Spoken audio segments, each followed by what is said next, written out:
Morning everybody, if there is anybody there.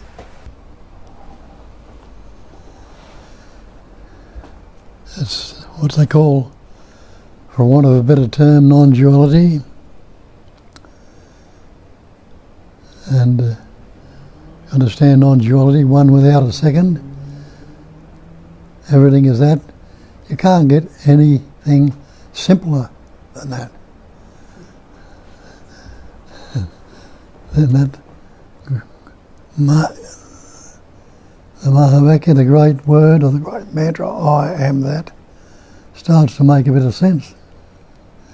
Because that is all there is. Everything is that. That's the chair, that's the carpet, that's the tree, that's the flower, that's you, that's me. Pointing to the one essence of everything. How it patterns, shapes and forms and expresses in all its variety and diversity, but it's still only and ever the one. So can you or I be anything other than that, if it's only the one? So what's all this problem about a search? Trying to become. So drop the search, stop the trying, settle back into the natural state, which is breathing right now, it's beating your heart, it's growing your hair in your fingernails, digesting your food, replacing the cells in your body, caught all quite naturally and effortlessly.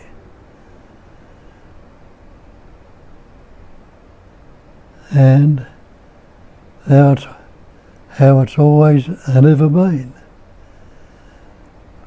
But our problem has been, instead of saying, I am that absolute, we've taken ourselves and go, I am that person.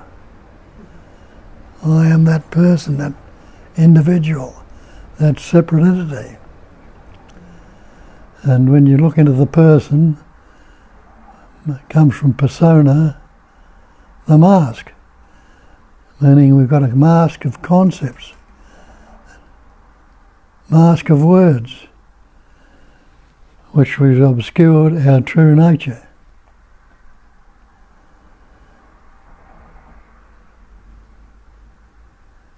So, what it says in the Hin Sing Ming, a Buddhist text, was a beautiful one. It says, stop talking and thinking, and there's nothing you'll not be able to know.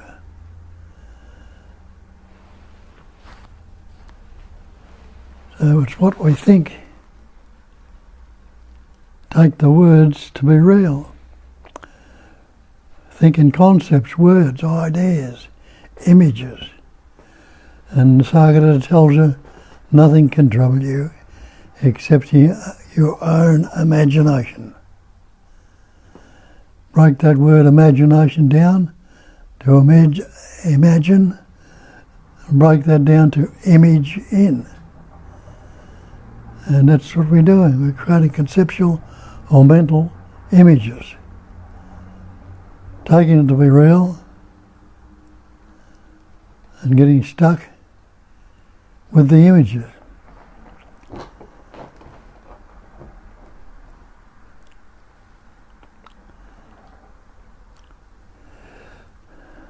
So recognise that is what is going on all the time.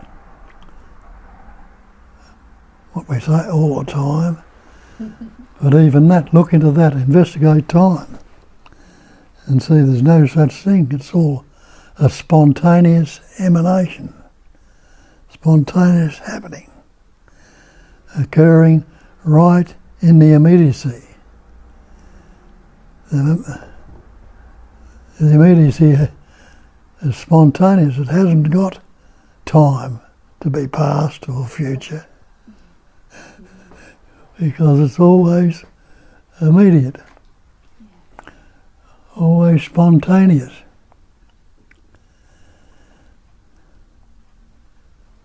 And when, again, in the belief that we are this individual, this person, this separate entity, isn't that based on time? I was born. I had a beginning. I'm growing older. I'm aging. I'll end. I'll die. All kind of concepts meant about time. But have a look, investigate.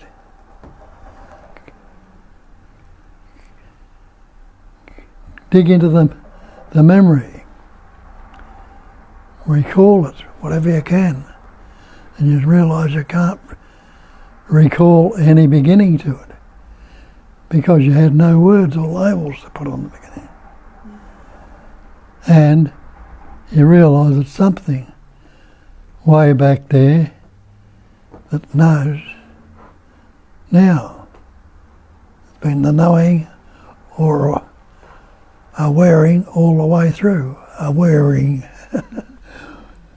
or being aware. But aware is just a concept also.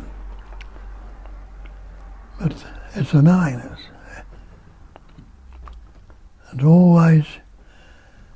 always with you. Have a look. Are you unaware right now?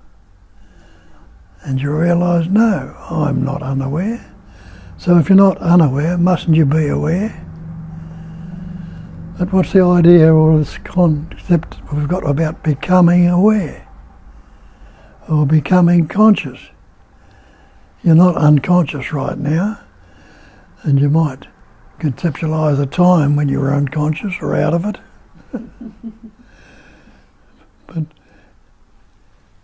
even that, the knowing that was there, it was so-called, in a seeming past, realises that that's that essence that hasn't changed.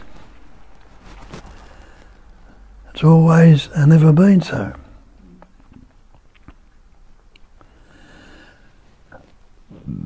The great perfection is non-conceptual, ever-fresh awareness, non-conceptual, without a thought, without ever-fresh. It's only a spontaneous. It's beginning right now. And it's presence. Presence prior to the senses, pre-sense, where the senses are not labelled as good, as bad, or happy, sad, or anger, or fear, or depression. That pre-sense is aware. Consciousness appears on that awareness.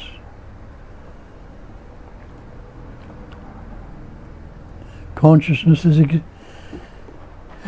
an existence, a knowing that you are. And that existence is utterly aware that it exists. That's all it is. It's totally aware and ever fresh aware. Totally aware of that existence, of the being. And you know that, don't you? Because aren't you breathing right now? To say you are not, you'd have to say, I am not. You can say that. But in the very fact of saying it, you know there is something there that's enabling it to be said.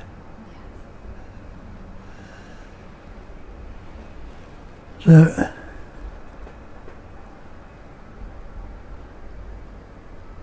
start from the fact. Now, if you don't recognise it already, start from the fact that you are already that. Don't start from the fact that the false belief that I am a person, a human being, that needs or wants or has to become realised or enlightened. when the very realising or recognising that I am that is the realisation, is what you need. Or the knowing and the being. You know that you're aware or knowing the being. And that is existence, consciousness and bliss. Being, knowing and loving to be. Satchitananda. And the nama rupa, the name and the form, the labels we put upon ourselves, are, as they say, maya or illusion. Those two factors, the name and the form. What is my name? My name is Bob. Who told me? My parents told me. And I took on that label and believed in it. But I can't do much with the label, Bob. But what have I done? I've added concepts, words, ideas, based on past events, experience and conditioning. Past events that are dead and gone now, I'm still adding the label to. That I am this person, this persona, this mask. But it's been investigated here, and the knowing that the person is not the reality. And that's, if anyone's read I Am That, Sagata has got a chapter in the book called that, the person is not reality. Now if the person is not the reality, it must be a fiction. And the person is that egoic idea or concept I have about myself. And we're told that ego is a problem. And above all, we must be rid of this self-centre. We must be rid of this selfishness. We must be rid of it. But if you look at it, investigate it, you'll see it was never there in the first place. As a belief was taken on when the capacity of reasoning developed in us. For the first couple of years of your life, you didn't have that capacity of reasoning. Look at a little child and see, before it learns any words. It's just seeing, hearing, tasting, touching, smelling, functioning, moving, the activities are going on, but it's not relating them to any labels, not relating to a me or an I, or a good boy or a bad boy or girl or whatever. Everything is just as it is, ever fresh. Through the learning of the words. And the words are all labels.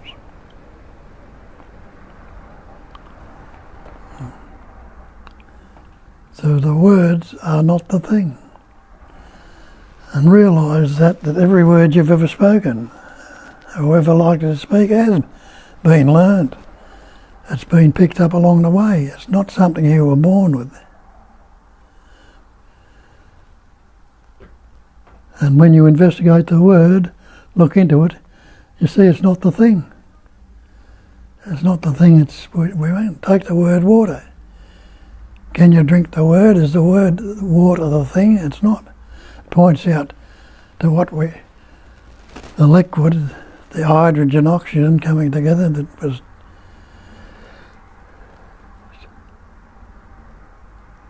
as not the liquid. It becomes the liquid when it merges together. The two, that is two gases. And the word fire is not the fire.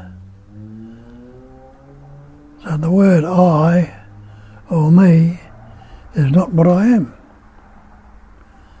I am not the label. I am not the word.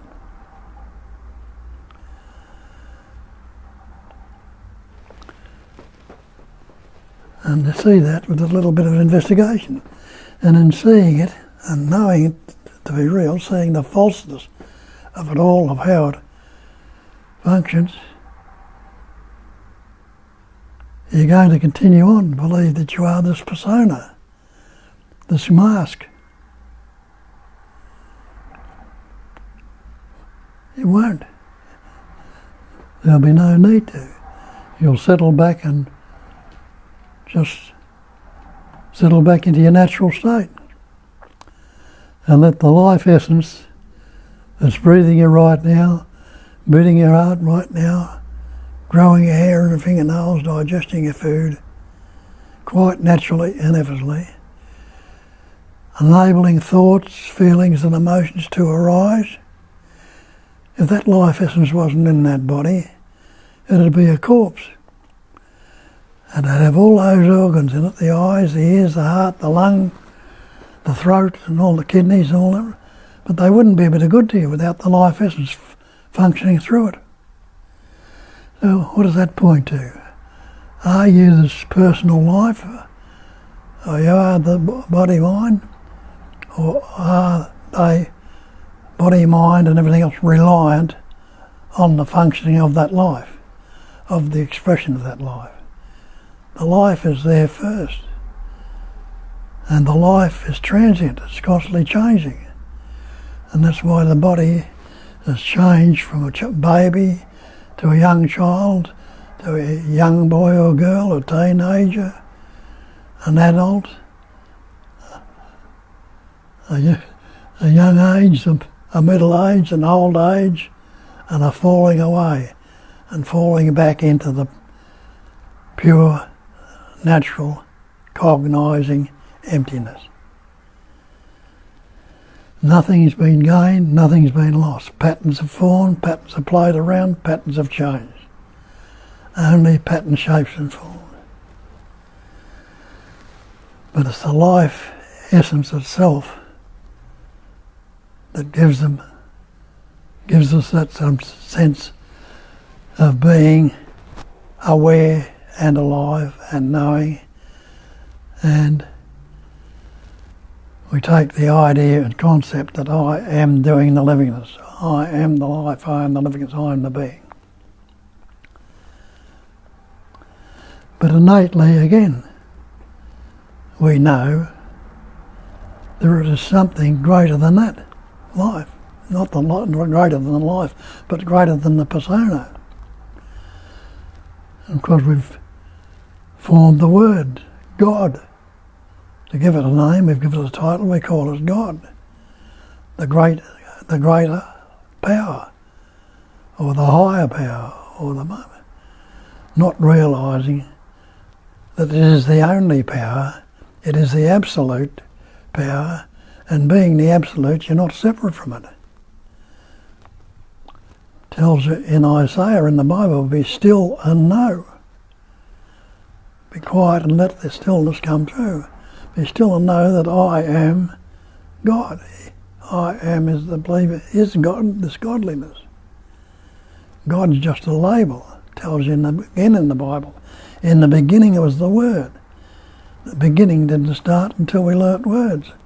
And the Word was with God. The Word was God. That word, God, is just a word we put on because it's omnipotence, omnipresence, omniscience, higher power, it's all sorts of different labels, Shiva, Shakti, a million other different names, Allah, Buddha, all the different labels we put on, all different words to express, trying to express the one thing, the indivisible and the inexpressible. Indivisible. You're not divided into the many. Seemingly it might seem so, but it's the one patterning, shaping, forming and expressing as the many.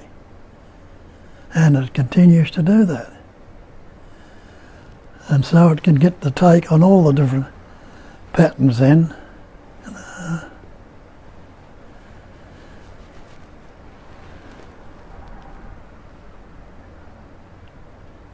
So, how's the time going?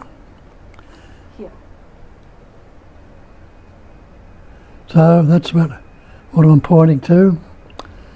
Now, I don't know who's looking or... Yeah, there is a... Yes, so there is a question from Tanya.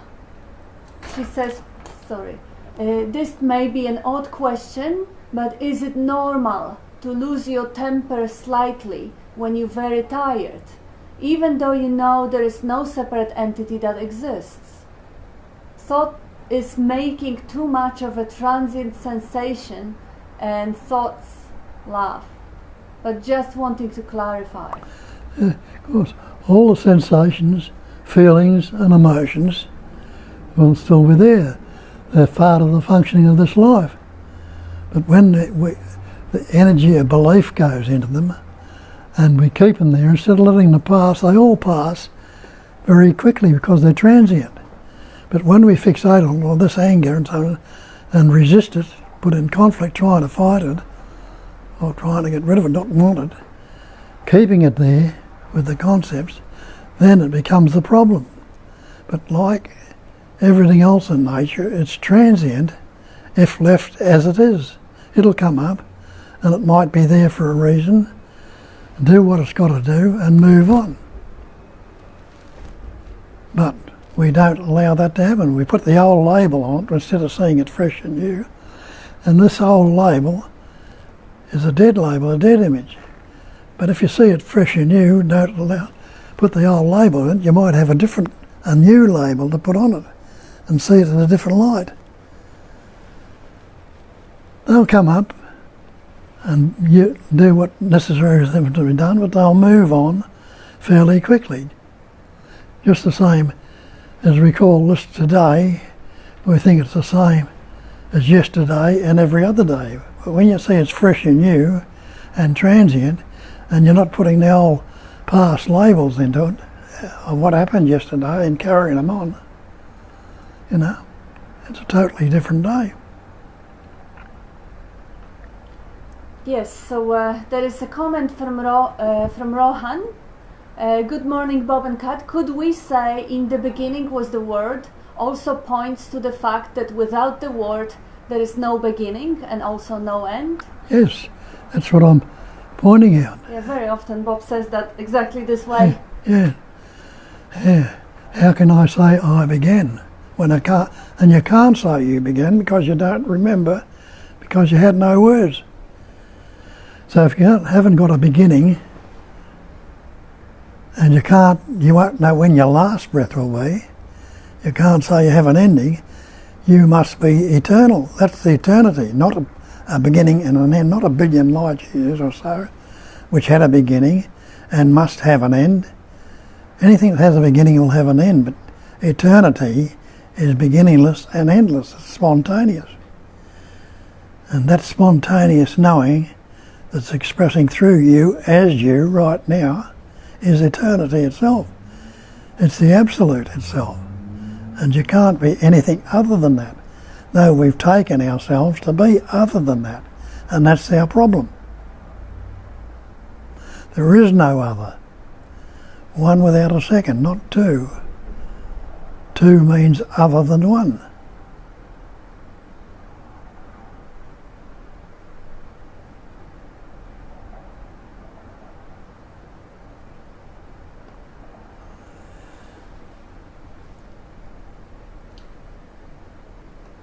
Yes, so I'm just gonna jump in and ask something. There is no more question for a moment, but just so to give you a hand. The comment that I had for Tanya, I mean, Bob answered that, you answered that beautifully, but it's just to actually adopt the position that whatever is happening is always natural. So if it is happening, which that means it's natural. If it's happening that when you are tired you get a little bit irritable or a little bit, that's the nature of your body. That is natural. Even though there is no entity, you can see how, well, I can tell you, we had a stray cat visiting a couple of days ago again. I don't know if the cats were tired or not, but there is no entity in the body of the cat, and the reaction was quite profound. The whole hair standing up, and so it happens. It's natural. Whatever happens is natural, and whatever happens never needs the entity, because entity is fictitious. If you believe there is an entity responsible for the action, or you don't believe there is entity responsible for the action, there is no entity anyway. Even if you believe it is, there isn't.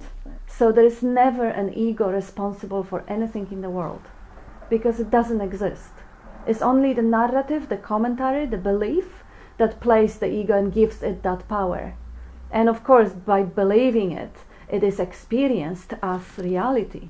But that's all beliefs, they have the same sort of seeming power. If you believe in a flat earth, you may experience flat earth. So that's it. And the one on no word, no beginning. Yeah, beautiful. Glad that it was your own insight, because Bob quite often makes that transition laughingly, saying that, yeah, sure, you know, how there would be any beginning if you don't have a word to call it a beginning. So there isn't one. But if you didn't hear him say it, but you actually found it yourself, that's even more of value. Because there are no private thoughts. Even when Bob came up with that insight, that's not his insight or his thoughts. First of all, because there's no him. And second of all, because thoughts are just as much of the creatures of that vibrating pattern of energy as everything else in the world, as trees and organs and cells and noises and forms. They just forms of that energy. So there is no one to own them, that they are my opinions or my thoughts. It is only the story that makes it so. In reality, they just all are, just as they are. I'll see if there are more questions, because I can't find them here. Yes, there is a question from Glenn. In the story of Bob, how long after Bob stopped resisting life or identifying with the appearances did full realization occur? Bob never ever did anything, though he believed he did. And still not doing anything, though there might be no believing, it's all unravelling by itself. And I've got no say in the way it unravels. Not a matter of stopping anything. It just naturally does so. Even though I say I stopped drinking, I stopped this and stopped that, I have never done a damn thing. Yeah. And you can't go around saying that, nobody will get crazy, yeah. Tanya says, yes, it is natural whatever comes up. Thank you, Kat. I know there is no separate entity, and there isn't one, even if thought says there is one. So spot on. Thank you, Bob and Kat. Thank you, Tanya, for recognising that. Julie says that we are both shining. Thank you, Julie.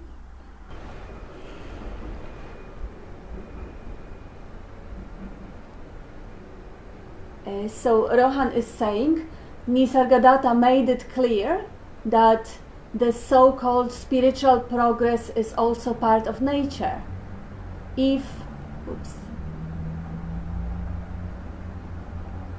Question, that's from Nisargadatta's dialogues.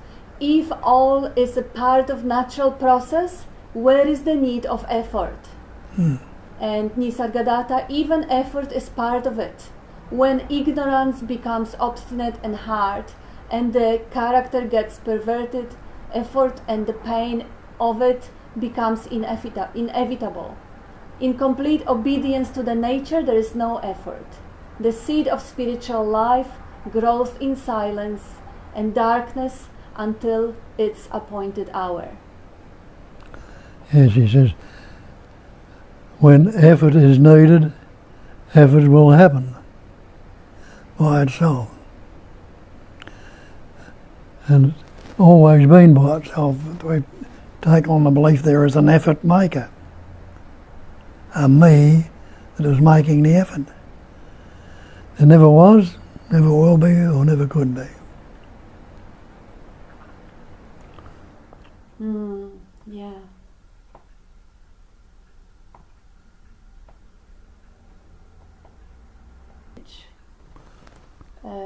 Adrian, can there be a transition period? That is a question. Can there be a transition period from me to just bring awareness? Just being awareness, I'd imagine. everything feels a lot looser and lighter over time. But at times it still feels like a subtle me. Well, the belief in me was reinforced day in, day out from the time you first started to read and when you first learnt the words. The energy of belief went in them without question. So it's only natural that it keeps popping up after a while, after you've seen. But hasn't it lost its sting? If you see something as false, can you truly believe it again? So it doesn't sting or hurt as much anymore. And the more it's seen true, the less attention given to it. It just drops away of itself naturally and effortlessly. But up until that point, we're constantly reinforcing it every day and making it seem more real than it ever was.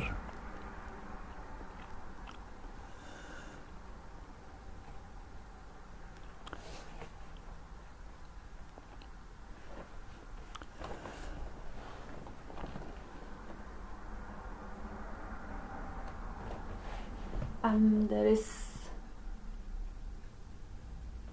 Mukti says, Bob, just in the silence is tremendously precious to sit with you here.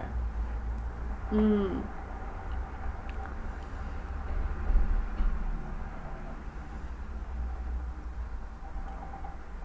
Rohan says, thanks Bob, if one clings to the idea of an effort maker, there is much suffering associated with it. All kinds of ideas about getting somewhere, guilt at not making enough effort, etc.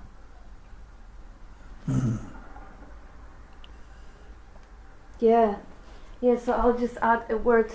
Yeah, that's exactly right what you say, Rohan. Even in the idea of inventing a transition period, there may be a subtle suffering or subtle guilt that, oh yeah, how long is that gonna last? Or how long till I will be completely clear and the me, a subtle me, is not gonna show up anymore. Those are all dangerous sort of stories. I mean, of course not dangerous if taken lightly, but they are stories, because enlightenment or the realization or liberation or understanding is happening to no one. So if there is no one there, there is clarity. And if there is a cloud there, the clarity is obscured by the cloud. But it doesn't mean that it has disappeared. It's just not being experienced fully. And that is only moment-to-moment thing. Like the sky, like the weather, the clear sky is today, and it doesn't have to be there in a year time or in a month time. So even if the subtle me or subtle feelings, sensations, emotions, or anything that shows up will come into the picture and grab the attention and carry the attention with it, the clear sky is obscured, even though there is no me. Let's say the body is focusing on a nice yummy meal, the attention goes into the senses of tasting, or maybe the sense of background music. So the clarity, the nothingness is not being acknowledged as such, because the attention is busy with the sensations of the tastes. There is no suffering in it, but the clouds of the tastes or sounds are there on the sky. And should we say there it is a natural state? Everything is. Even if attention goes to the story of me. But when the attention goes to the story of me, the sufferings come with it. If the attention goes into the immediacy, whatever is happening in hearing, seeing, tasting, touching, smelling, there's usually no suffering, because suffering comes from the narrative, from the story. So immediate functioning, living, using the memories, using planning, using the eyes, the ears, the nose, it is effortless sort of a living, and it's happening by no one, nobody does it, life does it. When the narrative comes on top, that's also natural. That's just another sense, seeing, hearing, tasting, touching, smelling, thinking. That's just another part of functioning. But if the attention is trapped in the story of the narrative of the poor me that is guilty or is responsible or shouldn't happen this way, or life shouldn't be the way it is right now, the music shouldn't be that low or that loud, and the soup should be hot. That's suffering. That is unnecessary, but only when too much attention is trapped in it, because that means it is believed into existence and is serious now. When it is believed, it is real, it is serious. When it is not believed, when the thought comes, oh, the soup is too cold, but that thought is laughable, there is no belief in it. The thought is known for what it is, the thought. There is no suffering. And yet, what is the difference really? The difference is the amount of trapped attention, or the amount of belief. Because if the thought is really believed, now it is happening to the subject. So now there is me in the picture, that the cold soup is happening to me, or the weather is happening to me. So now the division is created. When there is just empty space and thoughts, feelings, emotions, sensations floating through that empty space, but there is no assertion of I am not that feeling, I am here experiencing it. There is no division in it. There is no problem. There's no problem in thoughts, in feelings, in tastes or smells, in anything. Without the division, it is just the content of whatever's happening. The life is one. The one life is exhibiting that particular landscape.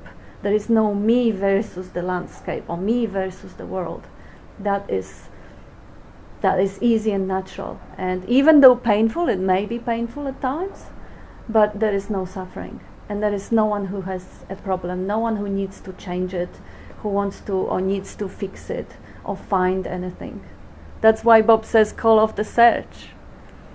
The search is a subtle assumption that something is not right, that I am not right. I have to find something to complete me. So that subtle assumption that there is me that needs something added, and there is something else also to find. That assumption says, as it is, the life here is no good. Says who? Says the seeker. And the truth, recognition of the truth, is recognition that life as it is just as it is. It can't be any different, because it isn't. Just the way it is the way it is. And you can say it's perfect, or you can say it's imperfect, or you can say it should or it shouldn't, but hey, the down-to-earth reality is already this way. So to have story about it is just to prolong the suffering. And a story, again, is always in the imagination. That's right.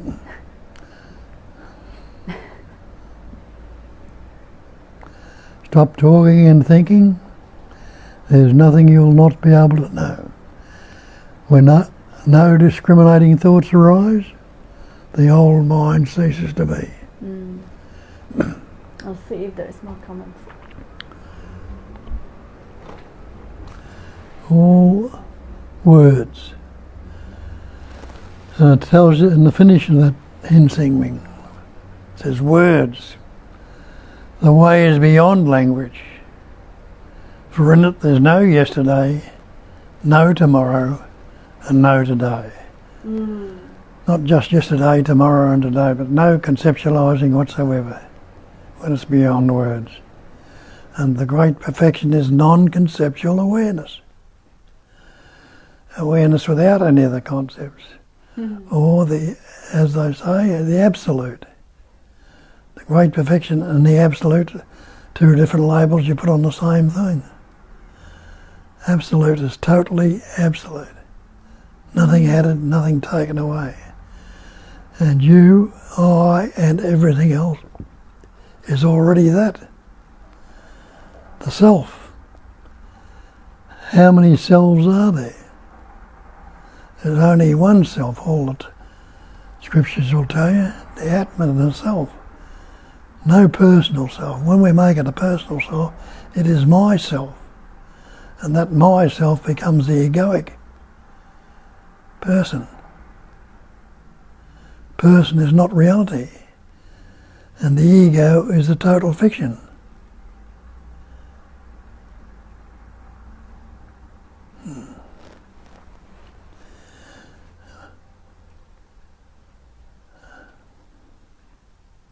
here, so Mukti says, it seems as though the me sense shows up in the nervous system, and then either the mind adds a story or we accept the sensations and they move through.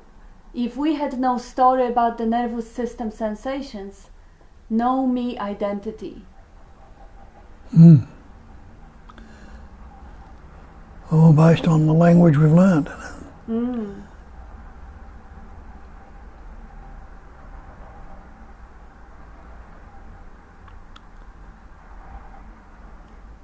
Yeah, there is another one from Tanya. I know most of what the non-dual books and the thought I know this already and know experientially there is no one.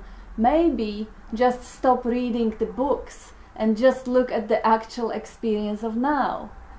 There already is no one, so nothing more to do. Not that I am doing or not doing any of this. So it's happening by itself. Tanya's never done anything. Yes. So why bother taking delivery of it? Have a look and see, who is Tanya? Yeah. Are you the body? Are you the mind? Are you the persona, the mask? Or is it that absolute intelligence, energy or awareness that's expressing through that pattern as words, thoughts, ideas and images, calling and putting the label on, I am Tanya.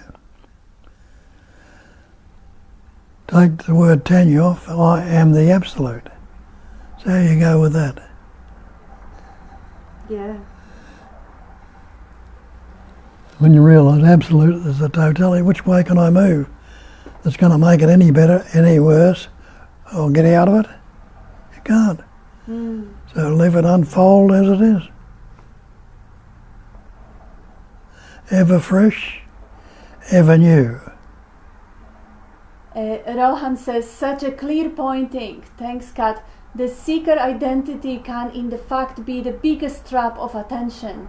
There can be so much pride in being a seeker, thinking oneself to be so great and noble. It is a lovely story, but not the truth. Good, excellent. And Mukti says, then even accepting implies that there is someone doing something. Yes. No acceptance, no rejection. Just a spontaneous function.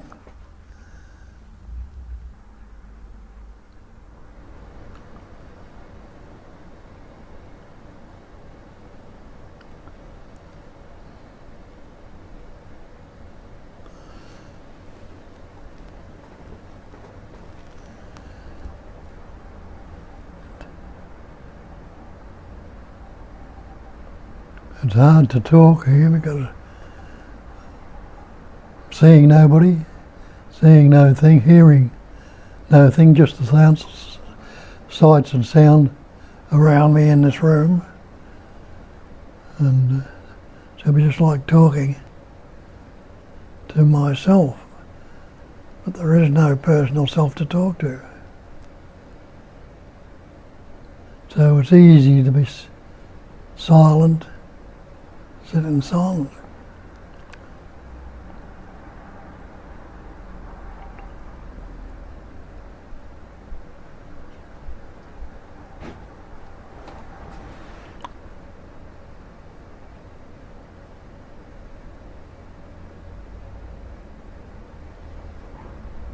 So Tanya says, I am the absolute is closer to the truth than the label Tanya. Exactly. I'm not contained in this body. I'm not in the thoughts. I'm not Tanya. Yes, take the labels off and there is just what actually is. Beautiful.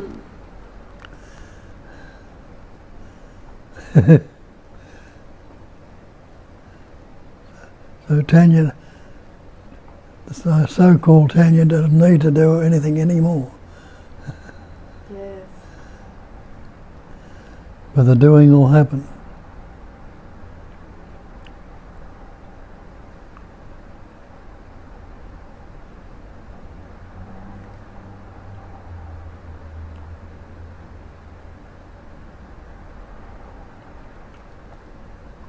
So Tanya says also, hopefully face-to-face meeting will resume in few months. Will you still live stream the meetings on your Siler Bob Non-Duality Melbourne page? Yes, we will. I mean, yeah, we had only very few people to actually ask. When the restrictions were down, it was only 4 or 5 people who wanted to come home. Everyone was quite comfortable with Zoom meetings because they didn't have to drive here, so we didn't really push for coming back into the one-on-one, or actually the space, because one-on-one are allowed. So if you would like to have one-on-one session with Bob on Skype or even come here, they are still kind of within the restrictions, and we have all the sanitizers everywhere, so we save. And yes, we will be streaming from Facebook page.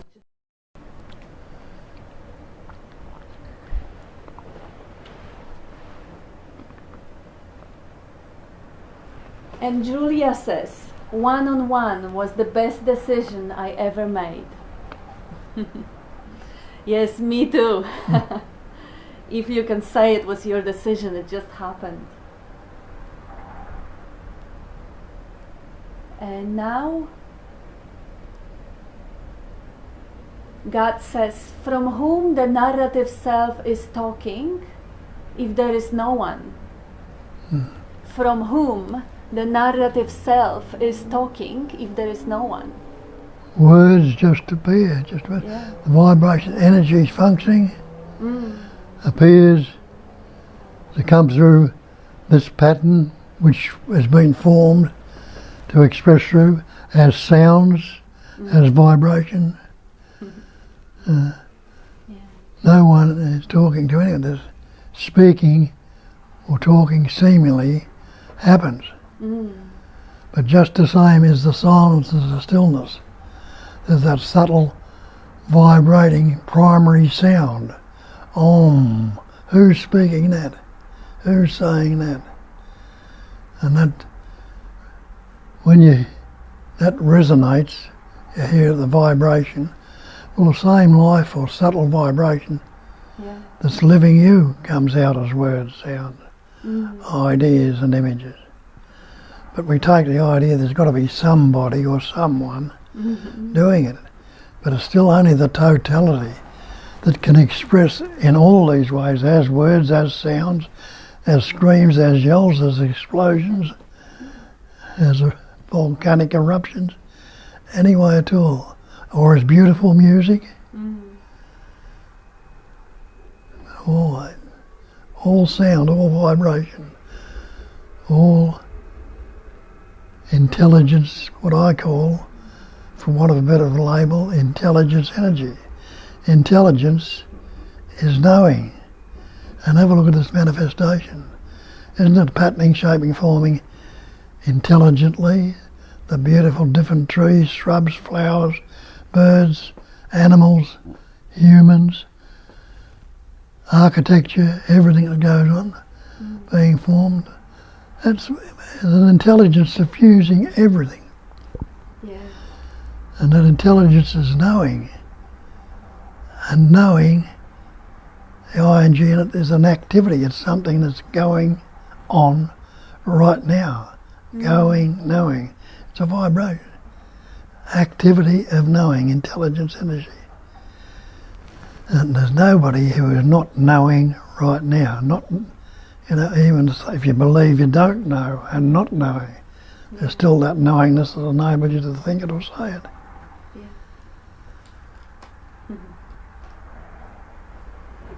Also, the question, from whom is the narrative happen? From whom is digesting happen? It doesn't have to be anyone there. Like if you think of a baby that was first born, it didn't have any words, so it didn't have narrative, but it still had digestion. And it doesn't need anyone to be there in the head or in the heart who does the speaking. And if it gurgles or cries, that's sound also, vibrate. And see how the body is completely connected with the environment. It doesn't scream without the reason.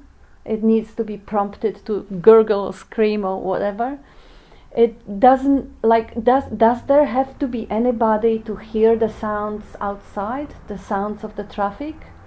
No, you can, the belief in entity is not necessary for functioning to happen. If the belief in the entity stops, hearing is still going on. Hearing of the traffic or hearing of the story, the narrative. Because the narrative is usually so unconscious. It's so repetitive, boring, sort of like an old CD record that is just broken and is repeating itself.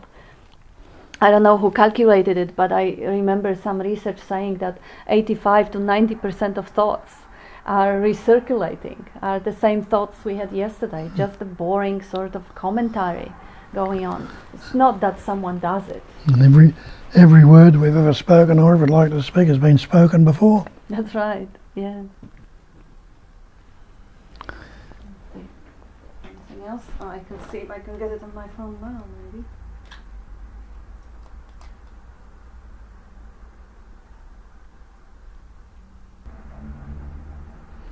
Yes, so we have a couple of other comments. People who actually did have one-on-one with you on Skype and it changed their life. Jesse commented that it did him. Good morning, Jesse. Is he on there? Yes, he's on there. We'll have to catch up again shortly. Yeah, not that he needs, but just to keep the connection. Yes.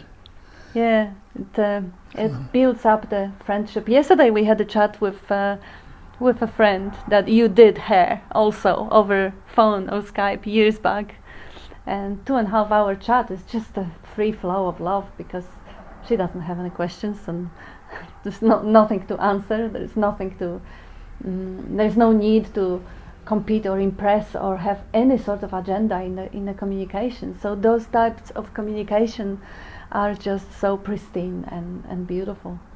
And of course, you know, the one-on-one session, which initially was a contract, now becomes a beautiful friendship. And it's nothing more beautiful than friendship with this man. So now we have few more people who can see us, which is good, and they send more greetings. And Tanya says she will schedule a one-on-one on Skype. Yeah, do that. If you struggle with, like, you doesn't have to be a contract. It doesn't have to be donation. It is, you know, he's here to help, and indiscriminately he does. And I've seen quite a few people who have benefited greatly. Their life has transformed, and the suffering dropped off, including myself. Ben, I like what Mukti said about the me being a sense showing up in the nervous system. Outside of thought or concept, you can't find a boundary in direct experience between the sense of me and all other sensations in experience. Yeah, beautiful. Amarnath, morning greetings for vibrations and old patterns, storms, and any end though they decrease. I'm not quite sure if I understand that. What's she say? That's he. Morning greetings for vibrations and old patterns, storms any end though they decrease. Yeah, it's probably typo somewhere. Perhaps I would imagine it is about the old patterns and storms maybe ending or decreasing. Yeah, which is probably the insight he's sharing, and that's a good insight. Yes, that is what Adrian was mentioning in the transition period. When you kind of feel that the old patterns still revisiting and still taking you for a little ride, the ride is not as profound, it's not as strong, it's not as intense, but it's still habitually grabbing that attention for a little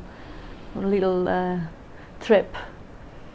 Yeah, it is what it is, but the habits of attention definitely change, and the certain beliefs are completely inaccessible anymore. Like the belief. Can you ever believe yourself to be a worthless piece of shit or whatever you believed yourself to be 60, 70 years ago? Not possible, is it? totally not possible. The sense of worthlessness or any sorts of I don't know. It's Well, even the word belief and unquestioned acceptance of something in the absence of reason. yeah.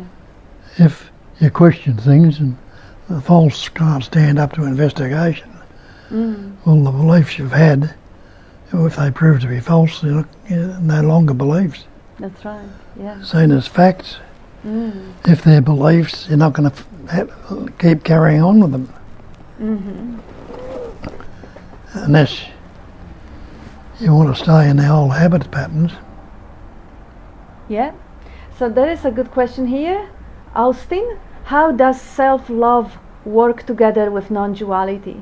Is realization possible without self-love? What is self-love? Is there anything other than love? If God is love, if you so-called believe in God as love, then love must be God. Yeah. If you love, And what is that and self? it says that, and you can't love, I tell you, and I think it is in the Bible, you can't love another unless you love yourself. But the question is, the first question is, what is that self?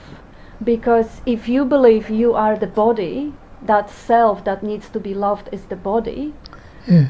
There's nothing wrong in loving the body. If you love everything indiscriminately, you love the body also, and you kind of marvel in what a brilliant factory it is. But this is not who you are. And that's the pattern through which they express it.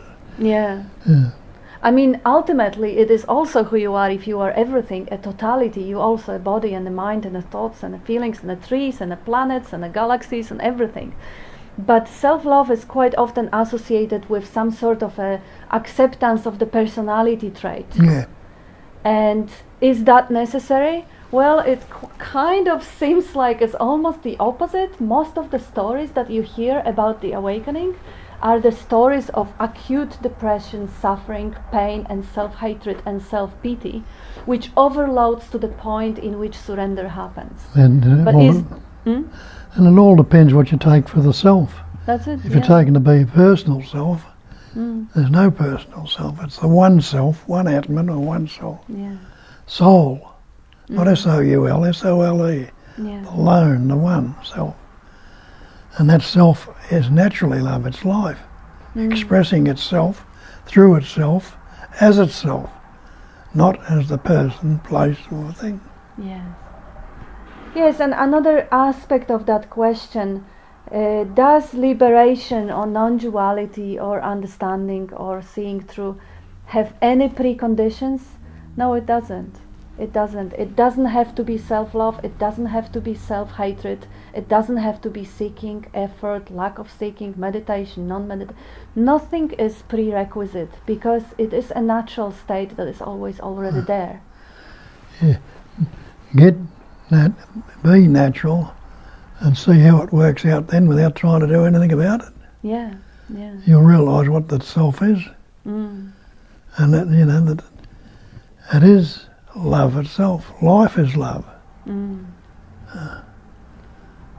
it kind of, I would say, it kind of happens simultaneously, the realization that everything is love, and it doesn't include even the pattern, even the shape of the body or the character of the personality is not excluded from that realization that everything is a manifestation of that same one essence or one God or whatever you want to call it.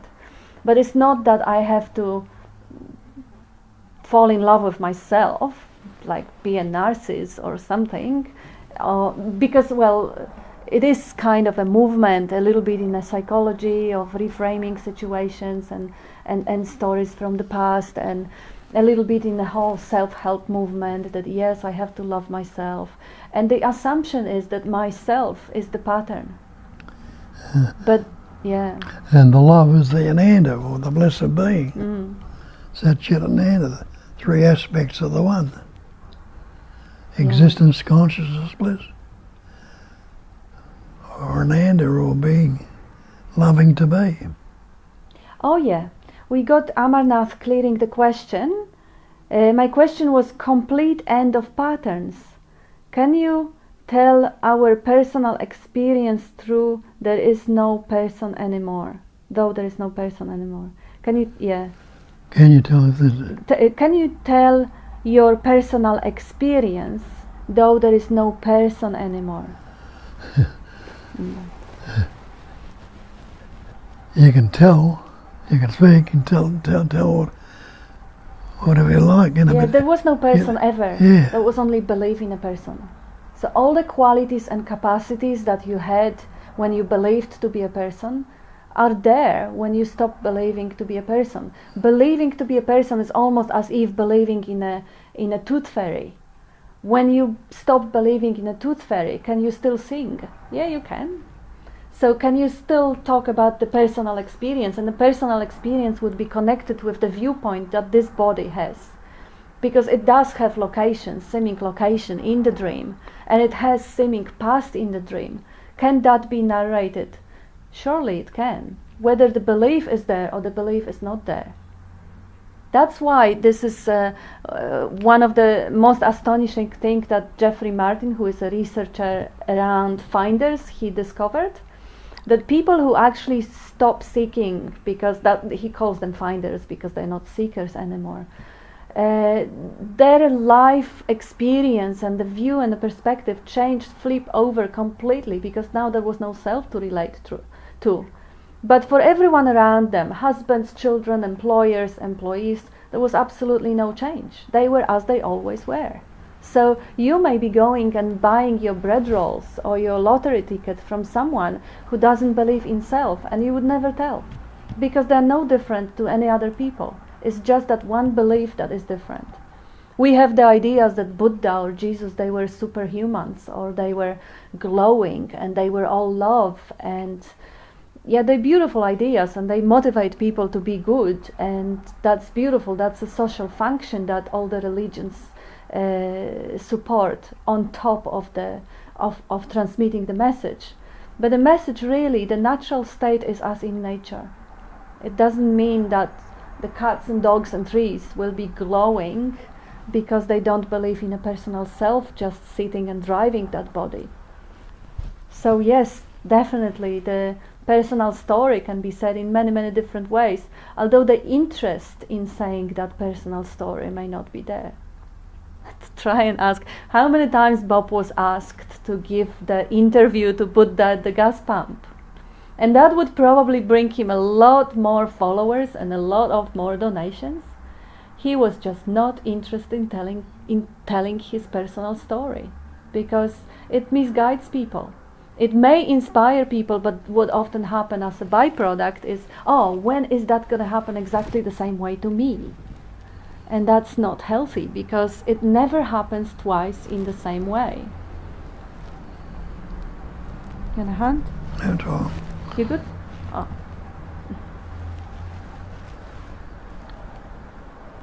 Okay, so we have God Potter is asking, where is the me? Hey, you tell us. Tell us if you can find any.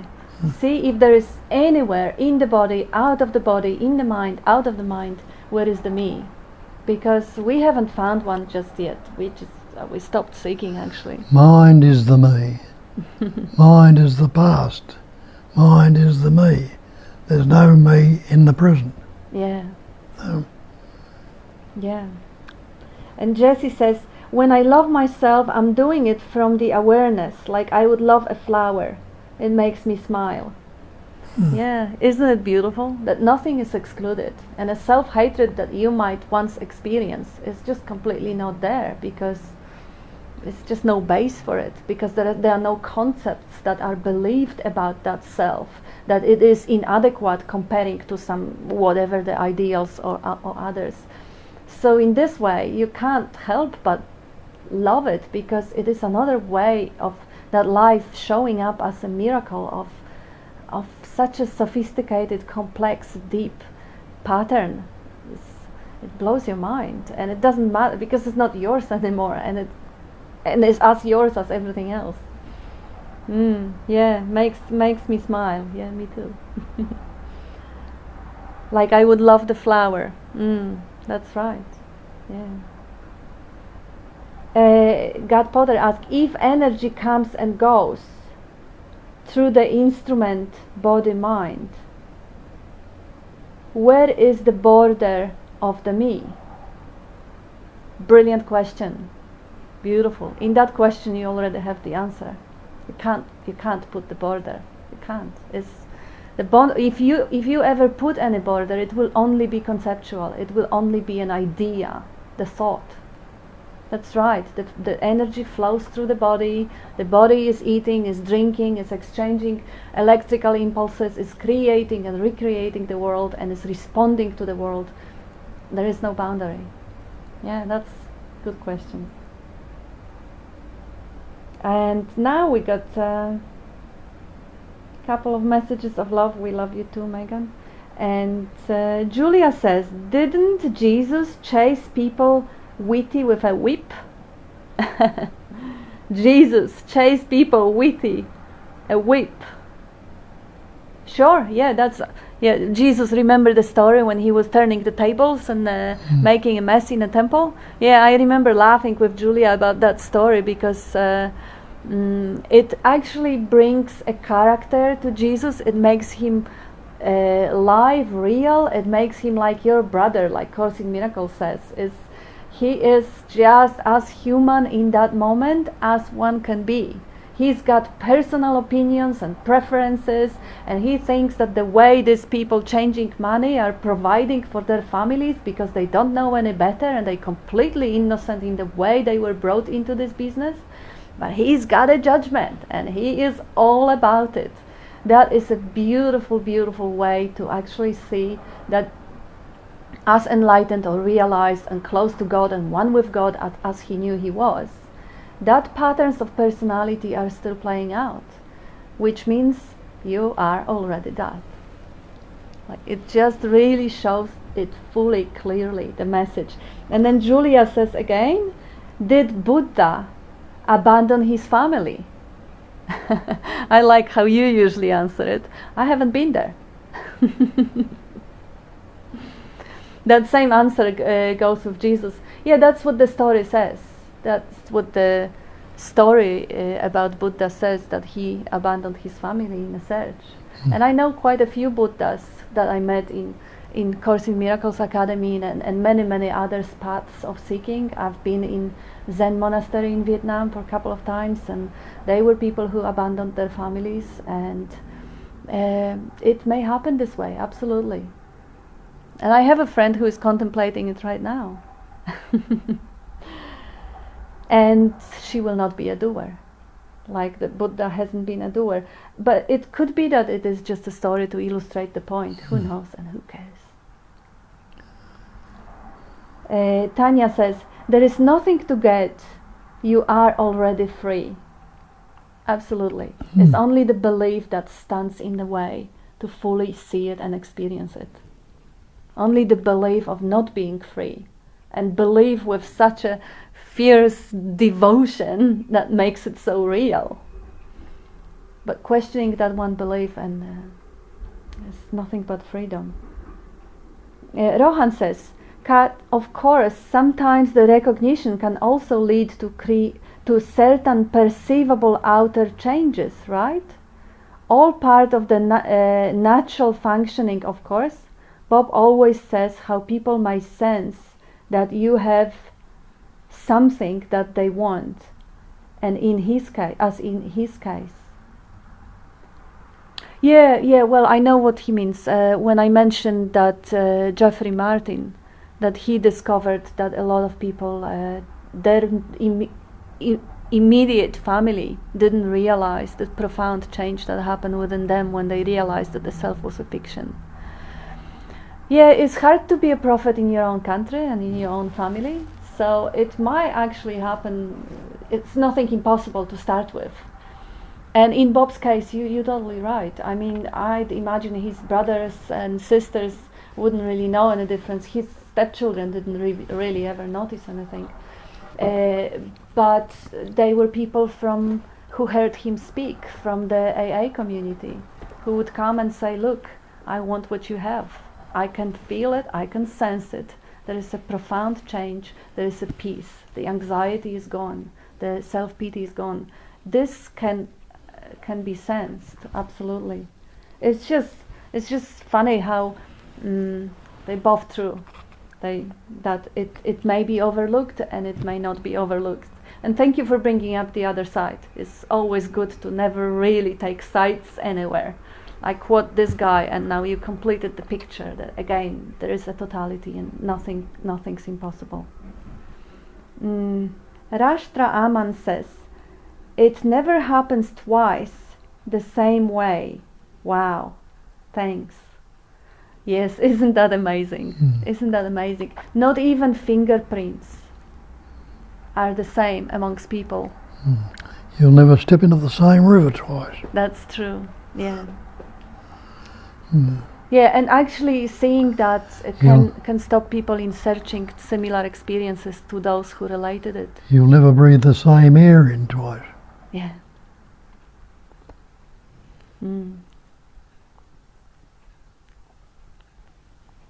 And you will come again and again as a drop of rain, like your favorite singer says, Johnny Cash.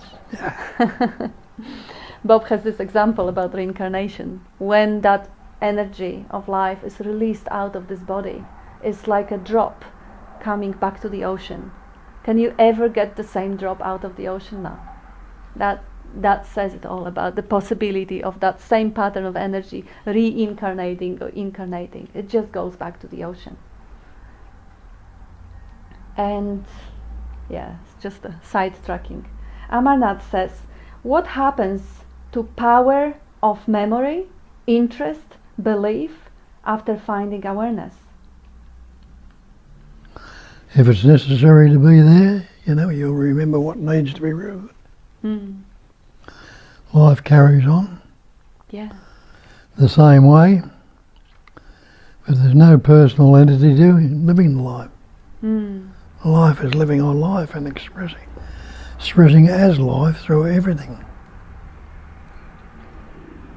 Yeah, and it's again very hard to tell. The friend that we were talking with yesterday for a couple of hours, she's an artist, she's a painter, and the realization happened and a lot of surge of expression in this exquisitely beautiful watercolors happened, and then it stopped. And then it may happen again or it may not happen again. This is about the interests or hobbies or capacities. But do we know what would have happened if she didn't realize the truth? Perhaps the same thing would have happened. Perhaps we don't have the same person, realized, unrealized, if we can even say, because it sounds ridiculous, unrealized or realized person, but it's just to illustrate. To actually even say what can change or what does change. It seems like the beliefs, at least the most painful, most rigid beliefs, drop off. Like, if the belief in a structure called separate self inside that runs the show, if that belief is not there, it's hard to believe that I'm ugly or I'm unlovable or because I'm not this anymore. So everything that associates with the self story drops away. That is regarding the beliefs. But I still know people, and I'm very, very surprised because their clarity is quite profound and their understanding and the way of expressing is quite good. But they still very, very strongly believe and are ready to kill in certain concepts like feminism or flat earth or whatever it is. The belief is very, very strong. I don't quite understand why it hasn't been questioned, why the questioning of that didn't come up. I don't have a story. Maybe it will, maybe it won't. So again, it's not an obvious answer. What happens to the memory, the power of memory? Yeah, you actually said it. Whatever is necessary in the moment comes up. That's enough. It's no dwelling in the past anymore because present is just so much more attractive. Memory is there to be utilised. Yeah. And now Rohan says, many great artists and musicians have said that their inspirations comes from somewhere beyond them. The way it comes, it can also disappear, right? Like turning off a tap. Absolutely. And quite often people become an artist just because being in a state of flow is being in a state of no self. And this is really actually, that was the first realizations that I had when I started looking into non-duality, when I really saw art coming out through me and I could not take credit for it. I couldn't, because it was so obviously not me. And now Charlie is saying, wow, the self is not real. Interesting, good point. Can you speak more about that? Much love to you both. Charlie, we thought you knew that. Charlie says the self is not real. I mean the personal self, the imagined self. You know, because if you want to call self the awareness or the God or the eternal, empty, infinite space, then you still can't say whether it is real or is not real, or whether it exists or it doesn't exist. But the personal self, some little dwarf there sitting inside, here or there, that is pulling the strings and running the show and making decisions and growing your hair, you know it's not there. Mm. And we know you know. One self. Self means one, doesn't it? Yes. Mm. Yeah, Julia dropped in belief in COVID. Yeah. When it's an example of people who actually stay with the very, very firm belief in flat Earth. Yes, for example, believe that COVID is going to wipe off the humanity, and if you don't perpetuate fear, you are an asshole or something like that. Yeah, that's one of them. Absolutely. The really sort of one could say it's again gonna sound idiotic, but way of enlightened seeing the world is seeing that I don't really know. I don't really know what's true. I don't know if the earth is flat or not. I don't know if the COVID is going to wipe off the humanity or not. We don't really believe in anything. We are open for the life to guide and show and express and unfold without taking strong positions anywhere and creating duality of me and those who believe the same thing I believe versus them, and they are enemies because they have different belief. We kind of want to really be in a space of awe and wonder of, this is life, I don't understand it, I can't actually explain it, it is too complex and too beautiful to have fixed positions about anything. And now Amarnath says, when Julia says about COVID, Amarnath says there is no COVID for self. It itself is COVID. Brilliant, absolutely. It expresses as everything. It expresses as the virus, and it expresses as belief in a deadliness of it, or the whatever it contains everything. Every single way it manifests is it. Oh yes, Charlie answers. Oh yes, thanks. Not the ego, of course. Yeah, we know, you know. And now Amarnath says, memory with memorizer, beliefs without believer. It might happen without aid of me, personal self.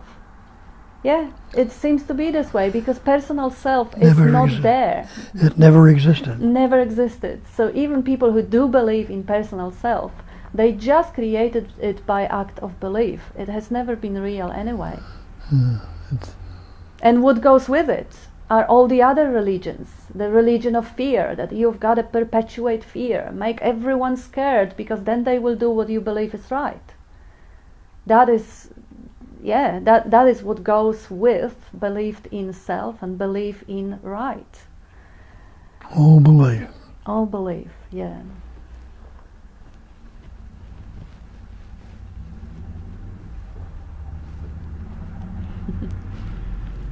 We have the company of our cats here. Bob is just patting them on the floor.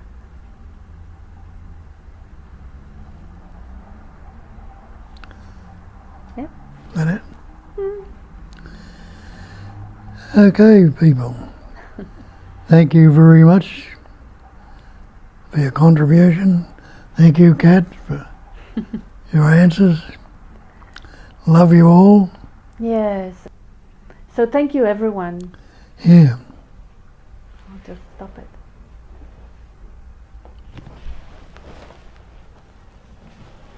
Yeah, we have thank you messages now coming up, and love messages, and thank you everyone for it.